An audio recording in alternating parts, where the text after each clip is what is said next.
De charité, nous sommes avec Jenny et nous sommes là aujourd'hui, n'est-ce pas, pour apporter des informations pour P2M Radio et grande diffusion. Jenny, bonjour, comment vas-tu? Oh, ça va. Tu vas fatigué, mais ça va.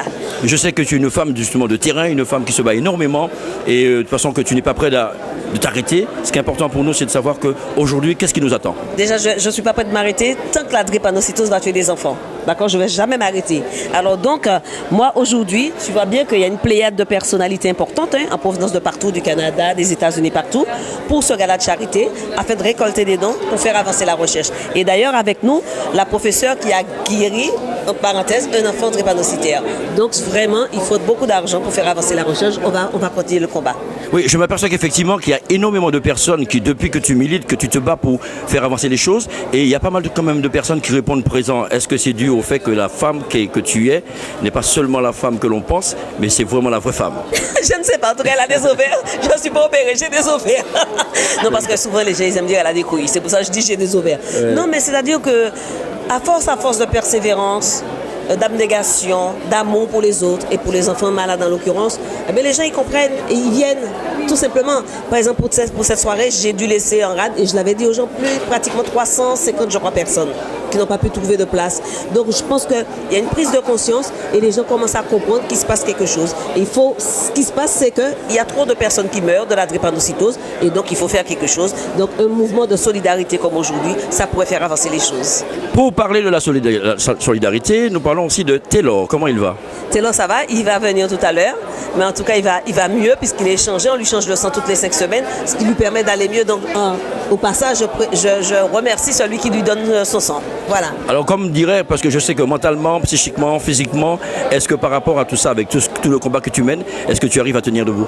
Je tiens debout parce que je ne veux pas tomber. Je refuse de tomber. Et puis, de temps en temps, je plie, mais c'est comme le roseau. On plie, on casse pas. Alors mesdames et messieurs, vous savez que pour parler de plaisir, nous avons le plaisir de vous présenter alors Monsieur Mormec qui est non seulement le boxeur que l'on connaît, le champion, mais aussi le médiateur. Alors quand on parle de médiateur, il va nous dévoiler un petit peu ses secrets. Bonjour. Comment allez-vous? Alors pour P2M Radio, on a envie d'entendre un petit peu donc, cette responsabilité de médiateur que vous avez. Comment vous le menez aujourd'hui? Je suis, le Premier ministre m'a missionné d'être en tant que délégué interministériel, donc je dois aider les Français d'outre-mer par rapport aux problèmes qu'ils rencontrent. Donc j'essaye de faire du mieux que je peux. Là aujourd'hui, je suis le parrain de la drépanocytose parce que j'ai connu Jenny en 2007 parce qu'il y avait ce problème de drépanocytose que je ne connaissais pas. J'ai eu un ami après que j'ai connu qui est décédé de ça. Donc qu'est-ce que j'ai fait? J'ai fait une action en faisant Fort Boyard, en faisant une petite équipe. On a fait Fort Boyard, on a gagné de l'argent et qu'on a retransmis, qu'on a donné à Jenny. Aujourd'hui, on va se battre contre les inégalités qui concernent les personnes d'outre-mer. En tout cas, pour parler de solidarité, pour parler de cœur, est-ce que vous êtes justement cet homme de cœur que dans les manifestations qu'on vous fait venir, est-ce que vous êtes toujours prêt à pouvoir justement vous rendre disponible? Du moment que possible, oui, quand je peux, je le fais. L'approche, je suis là et puis j'interviens. Bien avant que je sois délégué interministériel, parce que ça date d'une semaine, je vais aller dans les prisons, je vais dans les écoles, je vais voir les jeunes. Donc je le faisais déjà bien avant, je n'ai pas eu besoin d'être délégué pour le faire et je continuerai à le faire. Est-ce que le fait d'être aussi ce boxeur que l'on connaît, ce champion, est-ce que vous êtes une sorte d'icône pour les personnes justement qui vous abordent? Alors c'est pas moi qui dois vous le dire, ce serait prétentieux, c'est les gens qui doivent dire qu'est-ce qu'ils pensent de moi. Donc moi je suis ce que je suis et j'en suis fier. Maintenant la suite on va voir de par mes actions. En tout cas, dans cette simplicité d'homme que vous donnez, il y a donc toute la grandeur du cœur et pour pouvoir être présent pour ceux qui ont besoin de vous. Forcément, je pense que qu'on peut faire, qu'on peut aider, il faut aider. Donc je le peux, j'ai réussi une carrière qui m'a permis d'être un peu plus connu que les autres. Maintenant, si je peux aider les gens avec ça et leur faciliter le travail, je le fais. En tout cas, mesdames et messieurs, donc voilà, nous avons recueilli en quelques instants donc, les propos de M. Mormec, qui est donc délégué, qui est aussi médiateur, qui est le champion que l'on connaît. Mais vous avez tout le plaisir et pour nous de pouvoir recueillir ces moments forts avec un homme de cœur. Je vous dis donc à bientôt. Au revoir. Alors, aujourd'hui, nous sommes dans cette flash de solidarité pour Jenny qu'on ne présente plus. Et vous aussi, on ne vous présente plus parce qu'on vous voit souvent, grand historien, et n'ayons pas peur des mots, c'est important. Mais votre présence ici pour Jenny, c'est quoi? Alors c'est pour Jenny, mais derrière Jenny il y a un énorme cœur, et cet énorme cœur il est contre une maladie redoutable.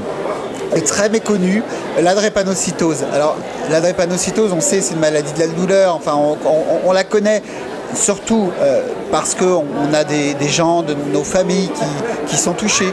Et grâce à Jenny, la société française commence, et même plus largement européenne, commence à ouvrir les yeux et il y a des choses concrètes qui se produisent. Donc à la fois, il y a tout un travail, j'allais dire, mental, de déconstruction de préjugés autour de cette maladie.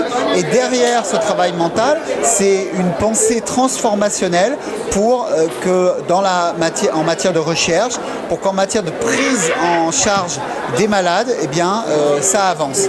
Et grâce à Jenny, grâce à l'association, grâce à ces événements où elle arrive à fédérer toutes ces énergies, eh bien, on n'est plus du tout dans la situation où on était il y a encore 3-4 ans.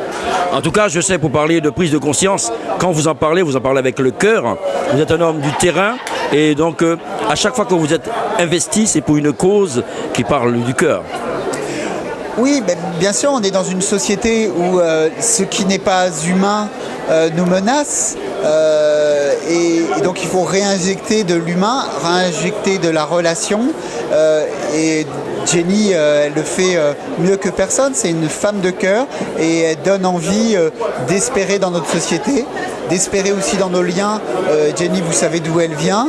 Donc ça veut dire qu'on est aussi une république polygone, une république qui n'est pas seulement un hexagone, et que ce cœur vienne de sa dimension ultramarine, c'est aussi quelque chose qui est important. Et il faut que tous les citoyens français ouvrent les yeux à la fois sur cette problématique de la drépanocytose, en prenant conscience que ça touche pas uniquement une communauté, ou si ça touche au départ une communauté, par le mélange, par le métissage, par la relation, eh bien ça touche l'ensemble d'entre nous.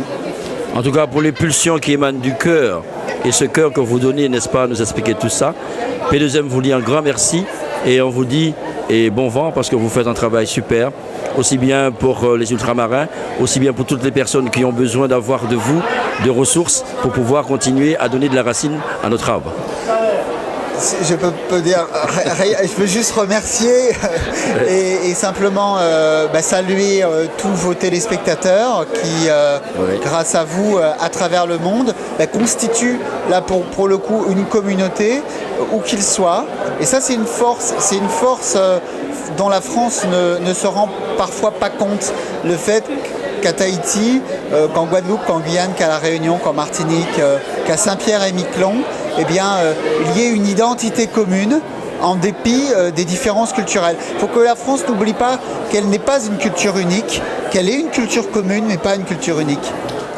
Mesdames et messieurs, nous ne pouvons qu'être contents d'avoir eu ces informations. C'est le cœur qui a parlé. Alors un grand merci à toutes ces personnes qui ont l'occasion de pouvoir écouter. Vous verrez que ça nous donne la possibilité de prendre de la graine. Merci beaucoup pour P2M. À bientôt.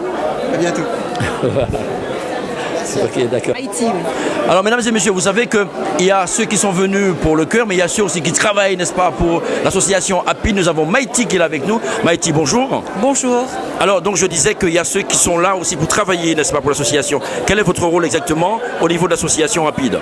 Alors là, pour ce soir, au niveau de l'association APIPD, je suis photographe et je fais un petit reportage photo concernant cette soirée et voilà, tout simplement. Mais sinon, habituellement, quelle est l'action que vous menez sur le terrain? Moi, je suis sur le terrain, c'est-à-dire au niveau de l'association. Oui. Je fais aussi un petit peu de communication. À un certain moment, je faisais du community management. Et en fait, voilà, c'est de la communication visuelle puisque c'est ce que j'aime. Je suis à la base photo-reporter, journaliste de presse écrite. Et donc voilà. En tout cas, c'est bon de savoir. On dit que les personnes qui sont sur le terrain, qui s'engagent, c'est des personnes de grand cœur. Est-ce que c'est le cas pour vous? Je pense que oui. Sans me vanter un petit peu trop, mais je pense que oui, j'ai du cœur. Voilà, mesdames et messieurs, vous savez que c'est le peu de temps. Je pense que c'est important. Nous avons un petit peu décrit le portrait. Je pense que c'est très important. Donc, au plaisir, n'est-ce pas, de vous revoir. Mais pour P2M Radio, pour nous, c'est un moment très agréable. Merci, Maïti. Merci beaucoup. À bientôt. Au revoir. Au revoir. Monsieur, vous savez que nous nous trouvons toujours dans cette force de charité et de la PID. Nous avons Michel Tinon avec nous il était là dans l'avion, ça fait pas très longtemps, il est arrivé donc ici. Michel Tinon, comment ça va? Bonjour. Eh bien bonjour, salut à toute l'équipe de P2M, à trois François en particulier, puisque ça fait un bail qu'on se connaît. Tout à fait, oui. En tout cas, c'est un plaisir d'être avec vous là ce soir. En tout cas, justement, pour parler d'être avec nous, quelle est justement ta présence et dans cet espace de solidarité ce soir? Enfin, disons que je suis particulièrement impliqué dans cette opération. Génie Hippocrate, c'est quelqu'un que je connais depuis très longtemps. C'est quelqu'un avec qui j'ai travaillé.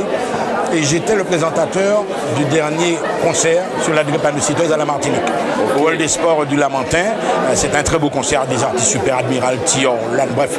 Et Génie et moi, nous tissons des liens d'amitié depuis un long moment. Et c'est pour moi un plaisir d'ailleurs. Je suis de passage, je suis venu pour faire d'autres choses, mais elle a insisté pour que je sois là ce soir. Et j'ai retrouvé pas mal d'amis de la presse, bien évidemment, et puis également beaucoup d'amis artistes comme toi, entre autres. Alors Michel Tinon qui est justement le grand chanteur des Léopards qu'on ne peut pas oublier. Michel Tinon qui est toujours chanteur, qui est chroniqueur, qui est journaliste, qui est présentateur. Et qu'est-ce que Michel Tinon n'a pas que l'on peut citer ce soir? Non, là c'est... Non, je suis un petit peu... Non, je suis d'abord quand même, il ne faut pas oublier que je suis un enseignant avant tout. Ouais, je suis un professeur d'histoire, on dit que je suis un historien, bon j'accepte volontiers. Je suis un chroniqueur, ça je l'ai été pendant de longues années à France Entier, je crois que c'est là, à ce moment-là qu'on s'est connus. Et puis j'ai eu ma période d'artiste. J'ai été le chanteur des célèbres Léopards, les Léopards de Saint-Pierre qui ont tourné à travers le monde. C'était un petit peu le Cassave de l'époque quoi. C'était des balles à 4000, des balles, pas des concerts, des balles à 4000 personnes. Ouais. Donc c'est quand même avec des gros tubes. Puis je chante toujours, ça m'arrive de chanter, je fais de la télé. Avec Timothée Hérel, dans Boudrel, on me voit. J'ai fait de la télé ATC, je fais de la radio avec Polo Assouvi, dans une émission qui s'appelle À l'abordage, qui cartonne, c'est number one. Donc j'ai quand même une activité médiatique très très très poussée. En tout cas, on ne pouvait pas rater l'occasion justement de t'avoir en ligne, je dirais même en ligne. Et pour parler de Génie, dans quelques mots, comment tu peux donc nous la présenter? Génie Hippocrate, une battante. C'est-à-dire que c'est quelqu'un qui est convaincu d'une cause. Elle a souffert, elle a traversé des périodes noires, mais c'est une battante. Génie, c'est une locomotive qui entraîne dans son sillage toutes ses bonnes volontés, comme toi, comme moi, comme toute son équipe. Mais j'estime que quelqu'un comme ça, les Antilles ont besoin de personnages comme ça, avec cette personnalité aussi forte, cette détermination. Génie, c'est le courage, c'est la détermination et c'est la persévérance. Parce que moi, à la place, je te dis, comment dire que j'ai besoin. Alors mesdames et messieurs, pour parler de tout ça, dans cette locomotive, nous allons donc nous mettre dedans. On dit merci à Michel Tinon pour ces moments agréables. Et puis donc P2M, il n'y a pas de problème, à bientôt. Yes papa. Alors pour ce grand moment, n'est-ce pas, de l'association APID, nous avons avec nous Luc Laventure et on va lui demander, n'est-ce pas, pourquoi il est là et puis quelle est donc cette grande fête qui honore tout le monde. Monsieur Luc Laventure, bonjour. Bonjour. Comment allez-vous? Nous Alors la première des questions, c'est de savoir justement pour cette grande fête au niveau de l'APID de l'association, quelle est votre présence et pourquoi exactement? Mais c'est une présence permanente parce que dès le début, au tout début, comme on dit en temps longtemps, j'ai toujours soutenu cette cause parce que d'abord pour Génie Hippocrate qui est une personnalité extrêmement forte, et puis deuxièmement, je pense que nous avons travaillé déjà pour le VIH, pour le sida, ça a été une des causes qu'on a portées. Mais le fait d'être pour le SIDAction et d'avoir travaillé dans le cadre de SIDAction redoublait notre volonté de faire quelque chose pour une maladie qui nous touche de façon très spécifique. Et je suis très honoré d'être aux côtés, plutôt derrière Génie, parce que vraiment c'est une cause qu'il faut soutenir, parce que ça nous concerne directement. Alors on parle de la cause, mais s'il faut parler de Génie en un mot, comment on peut le décrire? Alors Génie, on ne peut pas la décrire parce que c'est un morceau madame, c'est un poteau mutant. Génie, c'est Génie. C'est-à-dire, pour pouvoir la suivre, il faut être très fort, il faut savoir courir vite, il faut avoir de la force. C'est une énergie, c'est une boule d'énergie et tout ce qu'elle fait, elle le réussit et c'est une cause qu'elle a toujours, elle a souffert dans sa vie, elle a souffert dans sa chair, elle a souffert dans son âme avec tout cela et je pense que c'est un porte-flambeau, c'est même pas un porte-flambeau, c'est un flambeau qu'il faut suivre. Alors s'il faut-il justement apporter un petit clin d'œil pour Taylor et tu lui diras quoi? Son fils. Rien, je suis croix, comme on dit en bon français, c'est-à-dire, ma caractère estébécoué, de voir comment ce gamin a cette volonté. C'est vrai qu'il tient ça de sa mère, mais je suis estébécoué véritablement de voir sa force de conviction. Et chaque fois, il dit je vais tuer la maladie, et il y arrive. Bravo. Mesdames et messieurs, voilà des mots justement que nous aimons entendre. Quand on parle de volonté, on parle aussi d'amour, et les deux font la paire. Merci à monsieur Luc Laventure pour ces moments échangés avec lui pour P2M Radio. Merci. Merci à P2M, merci à toi et merci à tous nos amis. Merci.